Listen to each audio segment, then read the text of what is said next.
ഞാൻ നിങ്ങൾക്കൊരു ട്രില്യൺ രൂപ തരാം, പകരം മരിക്കുക എന്ന് പറഞ്ഞാൽ, ഞാൻ ഇല്ലാതായാൽ ആ ട്രില്യൺ രൂപ കൊണ്ട് ഞാൻ എന്തു ചെയ്യും എന്ന് നിങ്ങൾ ചോദിക്കും.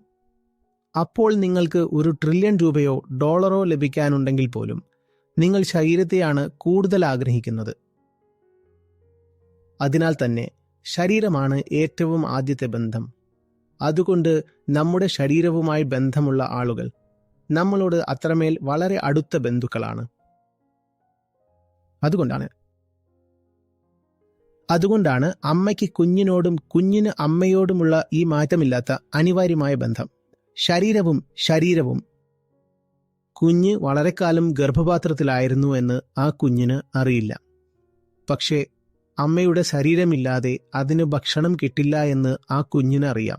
ഇത് അടിസ്ഥാനപരമായി ശരീരവുമായുള്ള താദാത്മ്യമാണ്. അതുകൊണ്ട് നിങ്ങളുടെ രക്തബന്ധുക്കളുമായും ശാരീരിക ബന്ധുക്കളുമായും നിങ്ങൾ ബന്ധത്തിലാവുമ്പോൾ അതാണ് അടുപ്പം. എന്നാൽ നിങ്ങൾക്ക് ശാരീരികമായ ബന്ധമൊന്നുമില്ലാത്തവർക്ക് വേണ്ടി പ്രവർത്തിക്കാൻ കഴിയുമെങ്കിൽ അത് നിങ്ങളെ അടുപ്പത്തിലേക്ക് നയിക്കുവാനുള്ള അത്തരമൊരു സാധ്യത വളരെ കുറവാണ്.